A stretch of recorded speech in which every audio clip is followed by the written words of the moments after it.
Hey, friends. Thanks so much for tuning into this online gathering of Redeeming Hope. As you can see, I'm not in my living room. I've broken out. I've actually broken out of the country. I'm here in Togo, Africa, and I want to tell you a little bit about why I'm here. A few months ago, I started working with a team from the 6 Degree Initiative. It's a missions project here in Togo. And they asked me to write some curriculum, undergraduate curriculum, for some church planters and pastors here in Togo. So I wrote a curriculum on missiology and church planting, and they invited me to come out and teach it. So I've been teaching a college class on missiology, and I thought, man, what a better place than to record right here in Togo a sermon for our church family. So guys, thanks so much for tuning in, and greetings from Togo. And actually, the topic of my class this week on mission is what we're talking about here today. Paul's writing to his friend Titus, and he's talking to Titus about how the local church in Crete should be run. And actually, our text today is all about how the transformed church now lives in the world. And so before we get into that, I want to remind us of our vision and why we're here. Redeeming Hope, we exist as a family of faith that follows Jesus and helps others find him by living all of life as missionaries of hope. Now, this means that we unapologetically follow the life and teachings of Jesus. We follow the same Jesus that's here in Togo, that the church here in Togo worships. We follow the same Jesus that the church has been worshiping for 2,000 years. But we also want to be really open to wherever you may be on your spiritual journey. And so to help us with that, we have 4 values that shape everything that we do as a church. So if you're joining us, even if you don't identify as a follower of Jesus, you're welcome here at Redeeming Hope. Even if you don't believe the Bible is true, you are welcome here with our church family. If you are hurting today, I want you to know that you're welcome here. And if you have questions, you absolutely are welcome here. And actually, if you have some questions, next week, we're going to be meeting in person at the Clarksville area YMCA for a breakfast and a Bible study. So that's time for us to eat together as a church family. The kids will go to Hope Kids. We'll have a kids curriculum for them that's gospel-centered. And then we'll have some time to open up the Bible together. And then we'll also have some time for questions and answers. But also, I want to give you some ways that you can communicate with us. You can text us, 931-326-4512. You can email me, Josh, at redeeminghope.org. You can join our church Discord, ourhope.cc/Discord. And that's how we communicate our Bible reading plan. That's how we communicate about groups and different things that are happening with us as a church family. Also, if you would like to partner with us financially, it takes money to record these sermons, to rent the YMCA. We also give money away to people in need. We have a benevolence fund. If you'd like to support the good work God is doing here in Clarksville, I'd like to invite you to consider doing that. redeeminghope.org/give. You can find us on Venmo at Redeeming Hope. Thanks so much again for tuning in to this online gathering. Now, as we continue in the book of Titus, Paul is writing to his protege, Titus, who's in the island of Crete. And what we're saying, Crete is an island of chaos and debauchery. The church was in an absolute wreck. It's scattered, not unified, bad leadership. So Paul first tells Titus to get rid of the bad leaders and to bring in good, godly leaders. And so 2 weeks ago, we talked about what it looks like to have godly leaders and elders in the local church.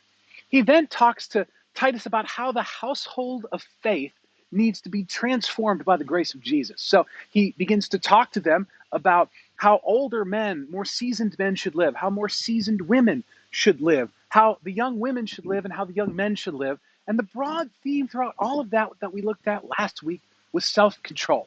Now, we're jumping ahead just a little bit to look at his instructions to Titus about how this transformed household of faith now lives in the world around us. So that's why the title of this sermon is called A Transformed Household in the World. And so we're going to see how it starts within the church family and how then it's supposed to express itself into the world. Which is why the title of my class this week, Missiology and Church Planting, the idea of God's mission and how we join his mission and how we plant churches, really connects with what we're talking about today. So we're going to talk about 3 things. We're going to talk about a transformed household in the world is led well. We're going to next talk about how a transformed household in the world is lived well. And then finally, we're going to talk about how a transformed household in the world looks to Jesus. Now, the guy behind the camera right now is my friend Dallas. We've been you got to pray for Dallas that he recovers because he spent a whole entire week with me We met up at Atlanta Airport. He's a former SF guy, an amazing man of God, a godly man. We've spent the whole week together. So you can pray that he recovers after spending 24 hours a day with me all week long. But actually, Dallas really contributed to this sermon, and he's a master at alliteration. So that's why all of the three things are led, lived, and looks to Jesus. So thanks to Dallas for that. Let's begin by looking at a transformed household in the world is led well. And let's read our passage for today. This is Titus 2, starting in verse 15. This is Paul instructing Titus. He says, declare these things, exhort and rebuke with all authority, let no one disregard you. Remind the people of the church to be submissive to rulers and authorities, to be obedient, to be ready for every good work, to speak evil of no one, to avoid quarreling, to be gentle, and to show perfect courtesy towards all people. So we're looking at verse 15 for this first one. Declare these things, exhort and rebuke with all authority, let no one disregard you. So remember, he's pulling the instructions back to Titus. He's been talking about the church and the church family and what the church family is supposed to do. He then talks about God's grace. Then he goes back to Titus. He says, hey, Titus, I need you to declare these things. I need you to exhort the people and rebuke the people. So he's telling Titus to verbally talk, to be bold to share about how the church is supposed to be. And then he says this word exhort. And that word exhort literally just means to push people forward, to encourage people to move forward. He's telling Titus, when you see people doing things good and well, I want you to push them forward. I want you to encourage them. That's what he wants Titus to do. That's what a good pastor does. A good pastor sees things in his people that are going well, and he's pushing them forward and pushing them on. That's what I want to do as best as I can for you, our church family. So when I see you doing something well, I'm going to encourage you. But the next thing he says is rebuke. That means to call out or to pull back. So if people are going in the wrong direction, Titus is supposed to pull them back. If he's seeing them do something wrong, he's supposed to call them out with love, with grace, with godliness and self-control.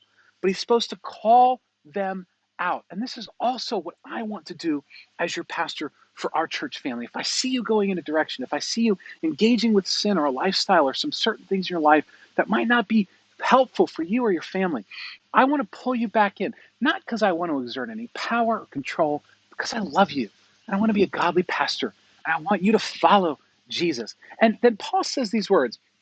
He says, declare these things, exhort and rebuke with all authority. Let no one disregard you. So we see that godly elders have both authority and accountability. So first they have authority. He says, let no one disregard you. Do this with all authority. That means that a pastor actually has positionally, he has a place of authority in the life of the church. That means that he's called to care for the church like a shepherd would care for a flock. A pastor is supposed to care for the people. It's supposed to be involved in the people's lives. That's what I want to be for us and our church family. And so there is real power and authority and responsibility that the pastor has, but there's also accountability that the pastor must have. This we see in the exhaustive, extensive list of qualifications that we looked at in chapter 1. Elders have an exhaustive list of character qualifications that they must meet before they are placed in a position of authority. And what happened to Crete was an island of chaos and debauchery. And what was happening was there were people that were leaders in the church that were taking advantage of God's people. They were trying to steal money from the church. So can you imagine your pastor trying to steal money from you and then preaching the gospel to you on Sunday morning? It's crazy. It was bonkers. So he tells Titus, hey, take those bad people out of leadership and then bring godly elders in. So elders have authority, true authority in your life if you're a part of a local church. However, they also have an incredible amount of accountability to the Lord and to the rest of the elder team. They should have good accountability amongst a team of elders that are holding one another accountable and responsible to care for the flock of God well. And both in their authority and in their accountability, one of the main themes of the book of Titus, one of the main themes for the people and for the elders is self-control. And that must mark godly elders and leaders. That must mark the people of the church. That must mark everyone within. We have to have self-control, not doing what we want to do, not doing what feels good, not even responding when we feel wronged or slighted in a way that we want to respond to, but rather having self-control, remembering that we are under the ultimate shepherd, Jesus. We are under the ultimate authority, the ultimate eldership of our Lord Jesus Christ. And he was gentle and he was lowly. And we need to walk in that same way, having self-control, being able to exhort and rebuke, and declare the word of God well, but doing so with self-control. So we see first that a transformed household in the world is led well. Next, we see how a transformed household in the world is lived well. He then moves outside and begins to look. And let me just read these two verses again. Remind them, the people, to be submissive to rulers and authorities, to be obedient and ready for every good work, to speak evil of no one, to avoid quarreling, to be gentle, and to show perfect courtesy towards all people. My friends, as I've said from the beginning of our church plant, it's not about what you do, it's about who you are. And when who you are is changed by being with Jesus, what you do begins to change. And so this first does not begin with our activity, it begins with God's activity for us. That means as we receiving the grace of Jesus, as our identity is rooted in the person and the work of Jesus, when we start to live as followers of Jesus within ourselves and our own heart, it will produce good works and actions. We will live differently. And this is where we see Paul instructing Titus to not just focus inward on how the church lives within its own family, but also how the church is expressed in the world. And the first kind of clue we get from this is by the first command is to be submissive to rulers and authorities. Now, remember where he's writing to. He's writing to Crete, an island of chaos and debauchery, as we've been looking at every week. This is an island filled with pirates, mercenaries, and thieves for over a millennia, for over 1,000 years. They've found pottery from Crete in Egypt. And 600 years before Jesus, it said, every creation is a liar. And even Paul quotes that and says it's still true that day. So for 1,000 years, we got an island of pirates and mercenaries and thieves that the Roman government couldn't even take control over. And the first thing that Paul tells Titus to tell the people is to be submissive to authorities. How in the world are they going to do that? But that's what he says. He says to tell these people who live as thieves and robbers, tell them to be submissive to the government. The next thing he says is to be obedient. That is the last thing they want to do. And he actually, I believe he's talking about being both obedient to Titus and also to the government.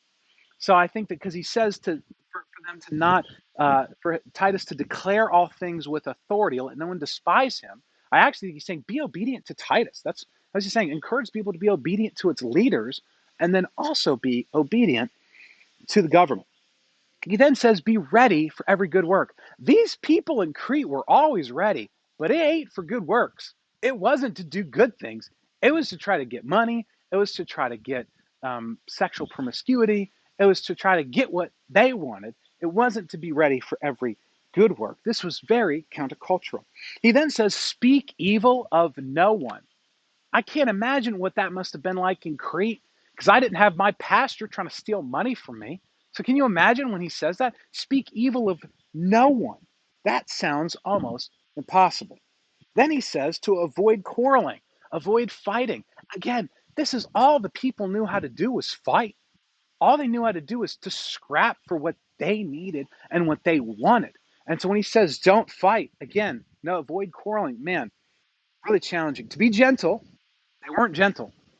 It wasn't easy living in Crete. And if you were gentle, you didn't get very far. And then finally he says, show perfect courtesy to all people. That word literally means every consideration, every meekness, to be deferent to one another. Can you imagine? Especially in this island filled with pirates? Hey, pirates, you guys that were out there like trying to steal money from other people, be deferent to one another. Care for one another in meekness and consider one another's needs above your own. There is absolutely no way that was, it was no way that was easy to do in the culture of Crete. So we see that the qualifications for a transformed household in the world is to live well, and we see that would be incredibly difficult in any context, but especially in the context of Crete. Now, I could end the sermon. I could say, "Thank you, Dallas, for recording. Here's a picture of Togo. Let's go on about our day." And that would be a great sermon on how we're supposed to live, and we will be absolutely discouraged because how in the world are we going to do this? How in the world could the people of Crete do it? How can you and I do it? Because here's the deal. We're no worse than Crete. We struggle, don't we? Isn't it easy to talk about other people, especially the people that hurt you? Isn't it easy to not be submissive? We live in a culture that celebrates freedom. We live in a culture in Clarksville where many men and women have laid their lives down so that we could be free. And so, isn't it easy to say, I'm going to live how I want to? Isn't it very easy to show perfect courtesy towards ourselves and not others? To think about what's best for us, what's best for me, what do I need? Isn't it easy, especially in this culture that celebrates independence, to not be gentle or meek? It's easy to say, look at me, I'm going to get mine. So, my friends, if I were to leave this and say, hey, here's the standard, go on about your Sunday, that would in no way, shape, or form encourage us. My friends, we have to get to the third point. And a transformed household in the world, it looks to Jesus. Because, my friends, we have a better pastor and elder than Titus, and it's not me, it's Jesus. We have a better man who has entered into the world, fully God, fully man. And what Jesus has done is he has given us the ability to live this way. He has given us the ability to live transformed. He's actually laid it on a silver platter for us. Let's go back and look at Titus 2, verse 11, and see the beautiful redemption of Jesus that has brought us out of this world of chaos into a new way of living, into his kingdom, into his rule and reign in the world that's filled with grace that then motivates us towards obedience. Look with me at Titus 2. For the grace of God has appeared, bringing salvation for all people. And this grace trains us to renounce ungodliness and worldly passions and to live self-controlled, upright, and godly lives in this present age, waiting for our blessed hope, the appearing of the glory of our great God and Savior, Jesus Christ, who gave himself for us to redeem us from all lawlessness and to purify for himself a people for his own possession who are zealous for good works. Look at what it says. First off, the grace of God has appeared, bringing salvation for all people. The first understanding, the first way that we can live well in the world is to see that it is only by God's grace that he has appeared, and it is by God's grace that we are saved. Not by our energy, not by our effort, not by our obedience, but by the grace of Jesus coming into the world to then save us. But it doesn't end there.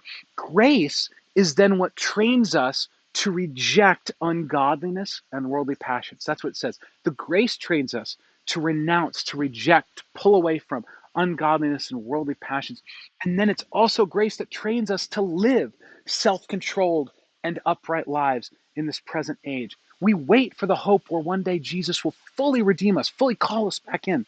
And while we're waiting, it says Jesus Christ gave himself for us. Look at what it says, to redeem us from all lawlessness. That word redeem means to buy back.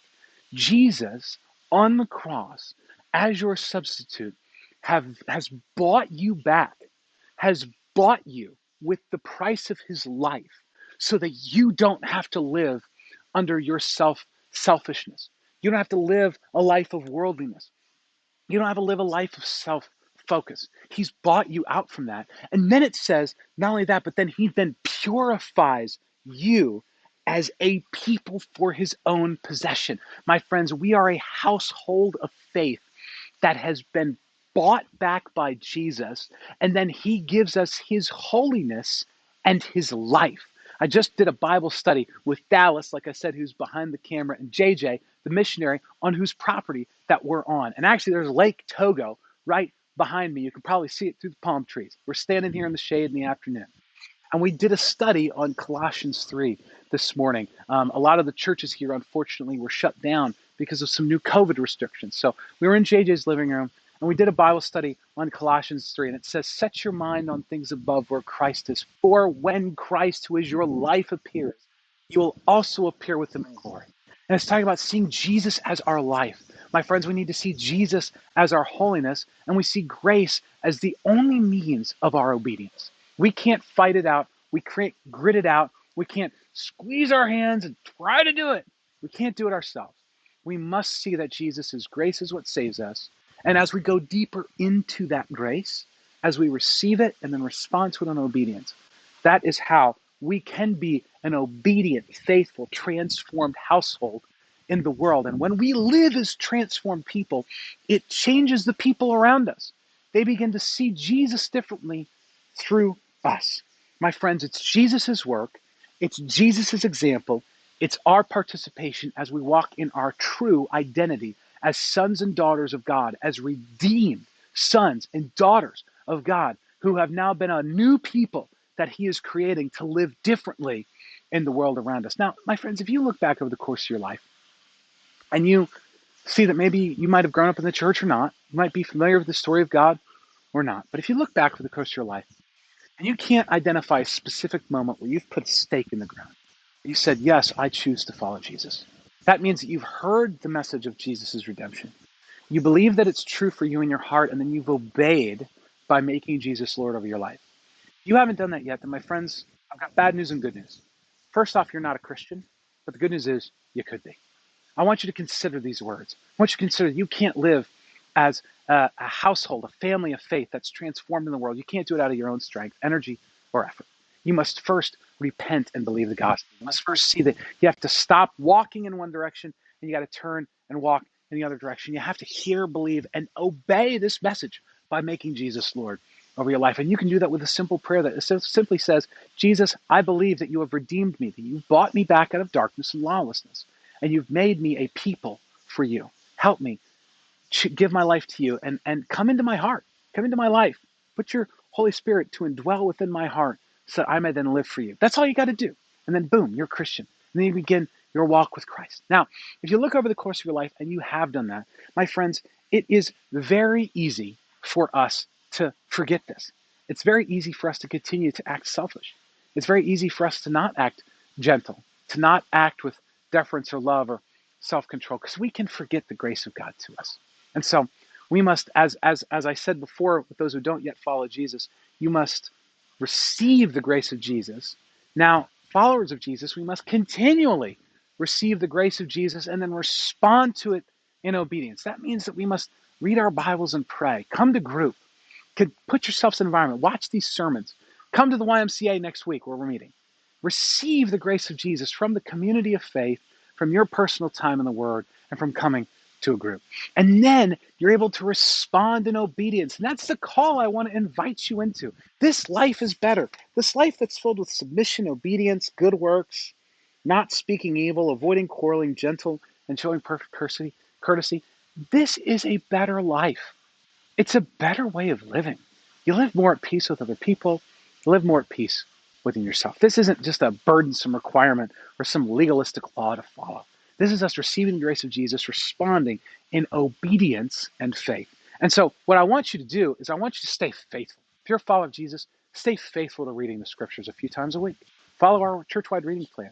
Download the Discord so we can talk about what we're reading together. We just wrapped up 1 Kings. We've been in Psalms and Proverbs. And so, my friends, I want to encourage you to do that. Come to group. Come to a group of people that's going to follow Jesus together and hold you accountable to following him. And finally, come to our gatherings. Either tune in online or come to the Clarksville area YMCA, both at the last Sunday of September and the first Sunday of October, so that you can be encouraged in your walk with Jesus. And as we do that, we will live as a transformed household together. We will live as a family that's transformed by the grace of Jesus, and we will do so in such a way that it will be winsome, it will be attractive to our friends and neighbors around us that don't yet know Jesus. See, we don't have to come and convince people. We don't have to sell them on this. If we're living a life that's filled with the joy and the grace of Jesus, that is attractive to people. They want to come. They want to be a part of that. And that's what I want for our church family. So my friends, thank you so much for tuning in to this online gathering. Remember, next week, September, I don't have it in my notes, so I'm going to go off the top of my head. I think it's September 26th and October 3rd. I'll have something on the bottom, so if I'm off on the dates, you can just forgive me. I'll have a little graphic at the bottom. Bring a breakfast. Come to our breakfast and Bible study. Jump into a group with us. If you want to give, just a reminder, redeeminghope.org/give. We've got some great events coming up in the fall. I want you to know I love you. I've been praying for you. Thank you for letting me come to Togo to teach this class, to spend time with guys like Dallas, guys like JJ in the house right behind him. Well, I'd come into this beautiful Lake Togo with these beautiful palm trees. We had a great week training pastors. They actually prayed for you, and I've been praying for you as a church. I talked to them about our church, and they were encouraged by what we're doing in Clarksville. I love you, friends. I'll see you in person next week. Have a great day. Bye.